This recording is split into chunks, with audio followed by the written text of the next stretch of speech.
विशाल अथाह सागर के समान गहरा हो, और जितना आपका भजन करे, कीर्तन करे, कथा सुने, उतना उनका मन, उनका कान तृप्ति न पाए, उनके हृदय में आप निवास करिए।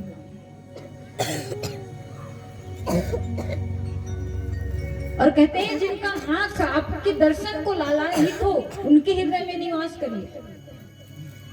जिसका हाथ आपके चरणों में और संतों के चरणों में सदा नमन करता हो, उनके हृदय में निवास करिए।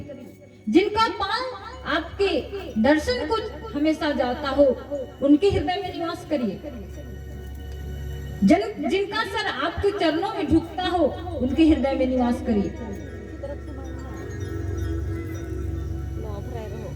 भगवान चुप हो गए और कहते हैं अंतिम में, प्रभु आप कृपा करके, मैं जानता हूं कि मेरी माड़ी की शुद्धता, मेरी बड़ाई के लिए आपने ये प्रश्न पूछा है, जग कल्याण के लिए प्रश्न पूछा है, पर मैं आपको एक जगह बताता हूं।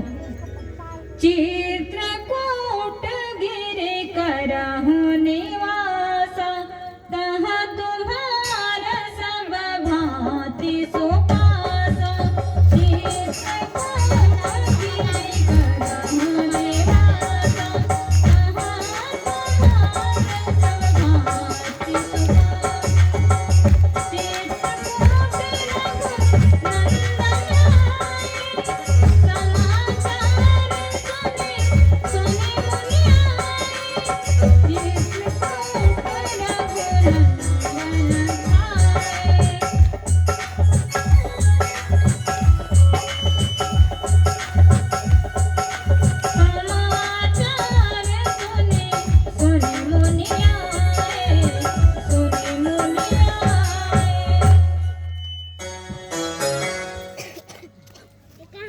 प्रभु मैं आपको बताता हूं कि आप चित्रकूट में जाइए।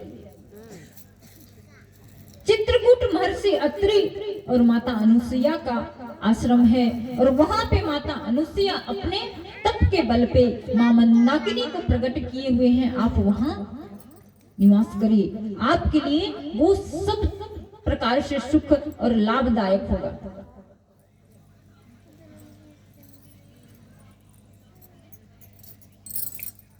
देखिए, भजन करने का भी नियम होता है। वाल्मीकि जी कहते हैं कि भगवान का भजन करें, उससे तृप्ति न हो, उनके हृदय में निवास करिए। पर भजन ऐसे नहीं होना चाहिए। कैसे? जैसे एक बुजुर्ग माता जी पानी प्यास के मारे तड़प रही हो, और बहू माला लेके बैठ जाए भजन करने, सीताराम सीताराम सीताराम करने, और सास पानी पानी कह के तड़पती रहे, और बहू सोचे कि मैं माला पूरा कर लूं, उसके बाद पानी दे दूं, जल दे दूं, और बहू माला पूरा करे और सास इधर पूरी हो जाए, तो ये गलत है। आप भजन कर रहे हैं, करिए, हाथ में माला और एक हाथ में जल लेके आप उनको पिलाइए। हमारा धर्म ये कहता है, माला भी करना है और अपना धर्म भी निभाना है। और माला जपते रहेंगे और सास पूरी हो गई तो आपको पाप लगेगा कि नहीं? कहते हैं माला जपने वालों को पाप नहीं लगेगा, लेकिन आपको पाप लगेगा। क्यों?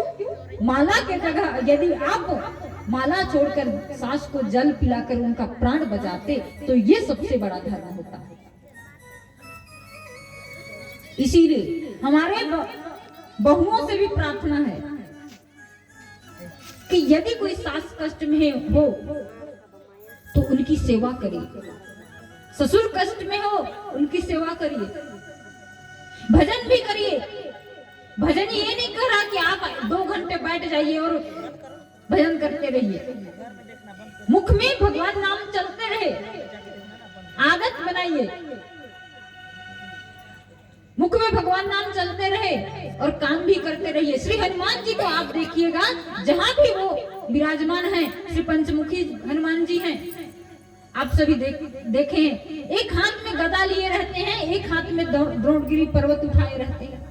कभी माला लेके बैठे हुए हनुमान जी को नहीं देखेंगे।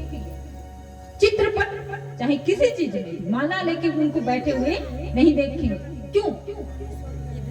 कौन सु काज कठिन जग माही, जो नहीं होई तात तुम पाही। और राम काज किए बिनु मोहि कहाँ विश्राम, श्री हनुमान जी का सिद्धांत है। मुख में राम नाम लेते हैं, भगवान का नाम नहीं जपते हैं, ये मत कहिए हनुमान